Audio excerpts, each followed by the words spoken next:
हजुरहरूलाई स्वागत छ मेरो यो युट्युब च्यानलमा। आज म डाटा स्ट्रक्चर अल्गोरिथमको सिरिज कन्टिन्युसन अन्तर्गत डब्ली सर्कुलर लिङ्क लिस्ट लिएर आएको छु। जसरी नामले सजेस्ट गर्छ, यो डब्ली र सर्कुलर लिङ्क लिस्ट दुवैको कम्बिनेसनवाला लिङ्क लिस्ट हो। तपाईँहरू हेर्न सक्नुहुनेछ, हाम्रो फर्स्ट नोडको प्रिभियसले लास्ट नोडको नेक्स्टलाई होल्ड गरिरहेछ भने लास्ट नोडको नेक्स्टले फर्स्ट नोडको प्रिभियसको एड्रेसलाई होल्ड गरिरहेछ। जो प्रिभियस भनेको आफूभन्दा अगाडिको नोडको चाहिँ एड्रेसलाई होल्ड गरेर बसेको हुन्छ भने नेक्स्टले चाहिँ आफूभन्दा पछाडिको नोडको एड्रेसलाई होल्ड गरेर बसेको हुन्छ। जसरी यो इन्फो भनेको चाहिँ डाटा पार्ट भयो हैन। अनि यो चाहिँ दुईटा चाहिँ डब्ली र सर्कुलर लिङ्क्सको कम्बिनेसनमा बनिएको। अब यसको हामी प्रोग्रामतर्फ लागौँ। यसको प्रोग्रामको लागि म एउटा जावा क्लास बनाउँछु। जावा क्लासको नाम DCLL डेमो राख्नेछु। यो प्रोग्राममा हामी inserting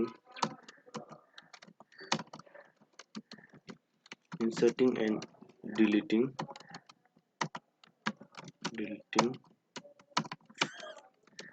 first and last node from DCLL भनेको डब्ली सर्कुलर लिङ्क लिस्ट। त्यसको लागि हामी यसको नोड बनाउँछौँ DCLL नोड। यसभित्र हामी इन्टिजरमा इन्फो जुन भनेको हाम्रो डाटा होल्डर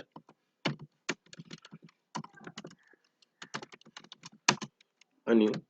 DLL नोड गरेको प्रिभियस र नेक्स्ट बनाउँछौँ, जसमा हामीसँग एड्रेस होल्डर भन्छौँ। नोड बनिसकेपछि हामी अब अर्को क्लास बनाउँछौँ DCLL भनेर। यसमा हामी इन्सर्टिङ र डिलिटिङ काम गर्छौँ। यसमा सुरुमा हामी DCLL नोडको फर्स्ट र लास्ट नोडलाई क्रिएट गर्छौँ। अब हामी यसमा इन्सर्ट फर्स्टको काम गर्नेछौँ, त्यही भएर एउटा म्यासेज बनाउँछु म पब्लिक भोइड इन्सर्ट फर्स्ट भनेर। यसले इन्टिजर टाइपको डाटा लिन्छ। अब हामी यस डब्ली सर्कुलर लिङ्क लिस्टको लागि नोड बनाउने छौँ।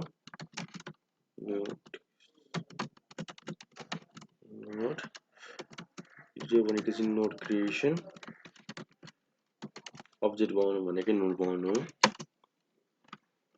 अनि हामी यसको इन्फो पार्टमा डाटालाई हालिदिन्छौँ। यदि तपाईँले हाम्रो प्रिभियस भिडियोहरू doubly circular link list, circular link list र सिङ्गुलर लिङ्क लिस्ट हेर्नुभएको छैन भने तपाईँ त्यहाँ गएर हेर्न सक्नुहुन्छ मेरो च्यानलमा गएर, नत्र म डिस्क्रिप्सन बक्समा लिङ्कहरू दिन्छु त्यसको। सुरुमा हामी अब if first equals to null अनि लास्ट इक्वल्स टु नल भनेर चेक गर्छौँ। यदि नल हो भने न्यू नोड डट नेक्स्टमा न्यू नोड आफ्नै एड्रेसलाई होल्ड गर्छौँ र न्यू नोडको प्रिभियसमा पनि आफ्नै नोडलाई होल्ड गर्छौँ र हामी के भन्छौँ त्यसपछि फर्स्ट नोड पनि त्यही नोड हो र लास्ट नोड पनि त्यही नोड हो। बुझ्नु पनि यदि हामीसँग लिङ्क लिस्टमा कुनै पनि नोड छैन भने हाम्रो फर्स्ट नोड नीति हुन्छ, लास्ट नोड नीति हुन्छ। तर यसमा फरक के छ भन्दाखेरि चाहिँ हाम्रो डब्ली सर्कुलर लिङ्क लिस्ट हो, त्यही भएर यसमा चाहिँ लास्ट नोडको फर्स्ट नोडको प्रिभियस फर्स्ट नोडलाई होल्ड गर्छ, फर्स्ट नोडको एड्रेस होल्ड गर्छ र फर्स्ट नोडको प्रिभियसले लास्ट नोडलाई होल्ड गरेर बसेको छ। त्यही हामीले गऱ्यौँ माथि। यदि हामीसँग मल्टिपल डाटा छ भने मल्टिपल भन्नाले एक भन्दा बढी नोड छ भने हामी के भन्छौँ त new node dot next equals to first हैन। त्यसै गरी first dot previous equals to new node र फर्स्ट भनेपछि अब न्यू नोड भयो न्यू नोड अनि न्यू नोड डट प्रिभियस भनेको लास्ट हुन्छ त्यसैगरी अब हामी फर्स्ट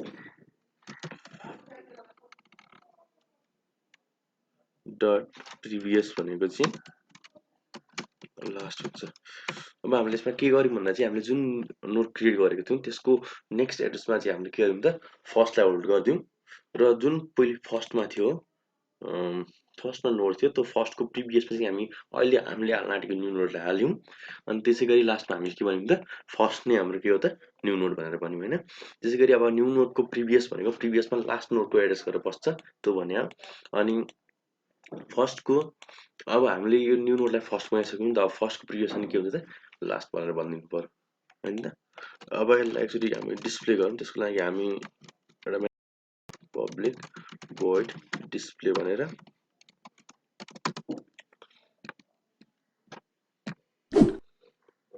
डिस्प्ले गर्नको लागि सबैभन्दा सुरुमा हामी dcll नोडको टेम्परेरी नोडमा फर्स्टलाई राख्छौं र यदि फर्स्ट चाहिँ हाम्रो नल हो भने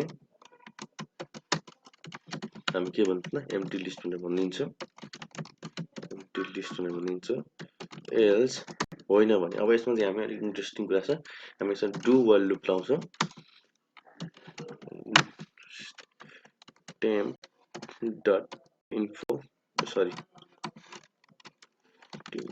temp dot info अनि हामी टेम्पलाई अब बढाउँछौं temp कस्तो temp नेक्स्ट अब हामी while को कोड लेख्छौं while temp not equals to last जब हामीसँग भएको जुन हामीले फर्स्ट नोड एसाइन गरेको थियौं टेम्पमा यदि टेम्प चाहिँ लास्टसम्म पुगेन भने तबसम्म यो काम गर हैन अब यसले चाहिँ सेकेन्ड लास्टसम्म मात्र प्रिन्ट गर्ने भएकोले हामी फेरि लास्टको लागि लास्टको नोड प्रिन्ट गराउनलाई चाहिँ फेरि हामी टेम्प डट इन्फो भनेर भन्छौं अब एकचोटि हामी यसलाई रन गर्नको लागि सुरुमा नयाँ मेथड बनाउनु पर्यो त्यसैगरी dcll को अब्जेक्ट बनाउनु पर्यो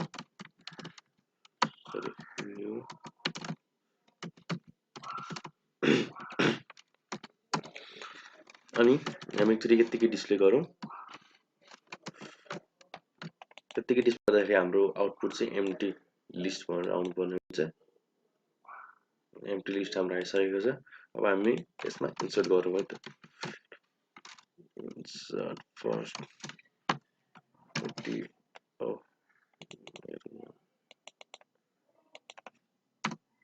88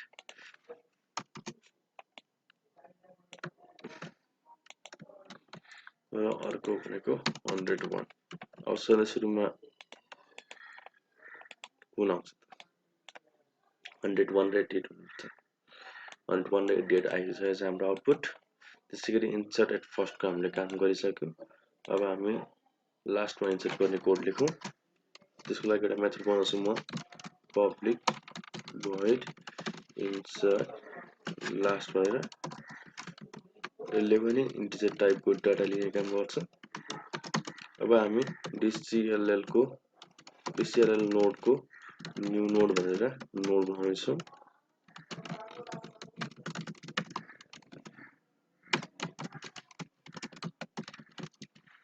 नोड क्रिएसन भनौं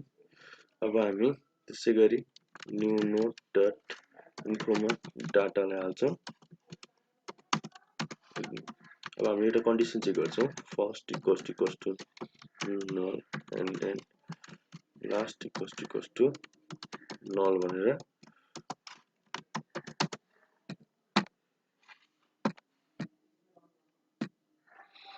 यदि यो भने हाम्रो सिम्पल त्यहीकै कोड हुन्छ new node dot next equals to new node dot previous equals to पनि न्यू नोड अनि फर्स्ट भनेको न्यू नोड अनि लास्ट भनेको पनि न्यू नोड हुन्छ अन्त त्यसै गरी हामीसँग मल्टिपल एक या एक भन्दा बढी नोडहरु छ अनि हामी के भन्छ त last dot next equals to new node अनि new node dot next equals to first त्यसै गरी न्यू नोड डट प्रिभियस भनेको लास्ट हुन्छ लास्ट अनि फर्स्ट डट प्रिभियस भनेको न्यू नोड त्यसै गरी लास्ट भनेको हाम्रो के हुन्छ त न्यू नोड अब हामीले यो प्रोग्राम हामीले के भन्यौं भन्दा चाहिँ हामीले जुन न्यू नोडलाई अब लास्टमा इन्सर्ट गर्न आँटेको छौं त्यसको हामीसँग अलरेडी कुनै एउटा लिंक लिस्टमा लास्ट नोड हुन्छ अलरेडी छ हैन त्यसको लास्ट नोडले चाहिँ लास्ट नोडको नेक्स्टले चाहिँ अब फर्स्टको एड्रेसलाई होइन हामी न्यू नोडको एड्रेसलाई होल्ड गर भन्यौं अनि हामी न्यू नोड डट नेक्स्ट अब न्यू नोड डट नेक्स्टको एड्रेसमा चाहिँ हामीले के गर्नु त फर्स्टको एड्रेसलाई होल्ड गर भन्यौं त्यसैगरी न्यू नोड डट प्रिभियसमा हामीले के गर्ने त लास्टको अब जुन लास्टमा छ अहिले त्यो लास्टलाई होल्ड गर अनि त्यसपछि फर्स्ट डट प्रिभियसमा अब लास्टलाई होइन अब जुन हामीले न्यू नोड बनाएको छौं त्यसलाई होल्ड गर अनि लास्टमा हामीले के गर्नु त न्यू नोड लास्ट भनेको चाहिँ के भन्नु त न्यू नोड भन्नु लास्टमा हैन अब एकचोटि यसलाई रन गरेर हेरौँ इन्सर्ट लास्ट 89 भनेर भनिदिउँ सरी 89 99 भनेर भनिदिउँ अब यो लास्टमा इन्सर्ट हुनु पर्यो है त 100 मा 88 and sorry 99 as a result output आइसकेको छ हाम्रो अब हामी डिलिसन तर्फको कोड लेख्न जानेछौँ डिलिट गर्नको लागि हामी सबैभन्दा सुरुमा फर्स्टको नोडलाई डिलिट गर्नेछौँ त्यसको लागि म पब्लिक void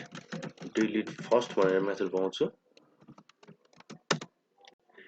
यसको सुरुमा हामी एउटा कन्डिसन चेक गर्छौं if first equals to null and last equals to null यो भयो भने चाहिँ हाम्रो के हो त एम्प्टी लिस्ट भनेर भन्छौं सरी एम्प्टी लिस्ट भनेर भन्छौं त्यसैगरी else control Z else if first equals to last यदि हामीसँग एउटा मात्र नोड छ भने चाहिँ हामी यसलाई के भन्छौं त फर्स्ट पनि नल गर्दै र लास्ट पनि नल गर्दै सो हाम्रो डाटा डिलिट होस् अब हामीसँग एउटा भन्दा बढी छ भने else एउटा भन्दा बढी छ भने हामी के भन्छौं त DCLL नोड को टेम्पमा फर्स्ट लाई स्टोर गरिदिन्छु म अनि first equals to first dot next भनेर भन्छु त्यसैगरी टेम्प डट नेक्स्टमा नल हाल्दिन्छु त्यसैगरी फर्स्ट डट प्रिभियसमा अब लास्टलाई होल्ड गरिदिन्छु त्यसैगरी लास्ट डट नेक्स्ट भनेको चाहिँ हाम्रो के हुन्छ त फर्स्ट हुन्छ फर्स्ट अब हामीले के गर्यौं भन्दा चाहिँ सुरुमा हामीसँग फर्स्ट नोडलाई डिलिट गर्नुपर्ने हो हामीले त्यही भएर हामीले फर्स्टलाई चाहिँ टेम्परेरीमा एड गर्दियौं र फर्स्ट भनेको चाहिँ फर्स्ट डट नेक्स्ट भनेर भन्दियौं यो भनेको चाहिँ के भन्दाखेरि चाहिँ अब जुन फर्स्टमा थियो पहिले त्यसको ठाउँमा अर्कोलाई चाहिँ फर्स्ट बना अब अर्कोलाई फर्स्ट बना त्यसपछि टेम्प डट नेक्स्ट भने जुन फर्स्टलाई हामीले एसन गर्छौं त्यसलाई चाहिँ नल बनाइदिए अनि first dot previous equals to last भने हामी जुन सेकेन्ड नोड थियो त्यसको त्यो चाहिँ अब फर्स्ट नोड भयो हैन त्यो फर्स्ट नोड भएपछि चाहिँ हामी के भन्छौं त त्यसलाई लास्टलाई होल्ड गर अनि लास्ट डट नेक्स्टले चाहिँ अब के गर फर्स्टलाई होल्ड गर भनेर भनिदिन्छौं अब एकचोटि यसको कोड रन गरेर हेरौँ ओबी डट डिलिट फर्स्ट हामीसँग फर्स्टमा 101 आउँछ भने हामीसँग 101 डिलिट भएर आउनु पर्ने हुन्छ एज अ रिजल्ट 128 पाउँछ र 88 र 99 पर्दै डिस्प्ले भइरहेछ। त्यसै गरी हामी डिलिट लास्टको काम गर्छौँ, पब्लिक void डिलिट लास्ट भन्छौँ।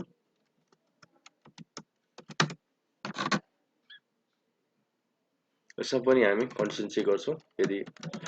फर्स्ट नल छ भने अनि लास्ट पनि नल छ भने के भन्छौँ त, हामी यसलाई एम्प्टी लिस्ट भनिदिन्छौँ।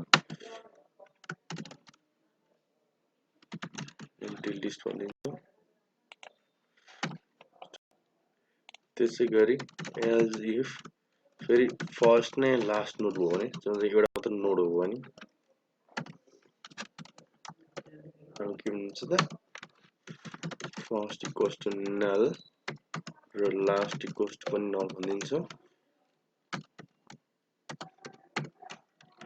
त्यसै गरी एल्स, अब एल्समा हामी के भन्छौँ भन्दाखेरि चाहिँ डिसिएलएल नोडको टेम्पोरेरीमा फर्स्ट नोडलाई स्टोर गर्छौँ। त्यसै गरी लास्ट हामीले लास्ट नोड डिलिट गर्ने हो, त्यो last equals to last dot previous अनि temp dot previous equals to null अनि first dot previous equals to last र last dot next equals to first भनिदिन्छौँ। अब हामीले यसमा किन लुपहरू लाइनौँ भने हाम्रो डब्ली सर्कुलर लिस्टमा फर्स्टले लास्टको नोडलाई होल्ड गरेर लास्टको नोडको एड्रेस होल्ड गर्नुपर्छ र लास्टले फर्स्टको नोडको एड्रेस होल्ड गर्नुपर्छ। त्यही भएर हामीले यसमा लुप लाउनु पर्दैन। ओके, यसरी हामी रन गरेर हेरौँ, यतिकै रन गरौँ। हाम्रो 88 89 छ लिस्टमा। अब म डिलिट लास्ट गरेको भने 99 डिलिट हुनुपर्छ हैन त।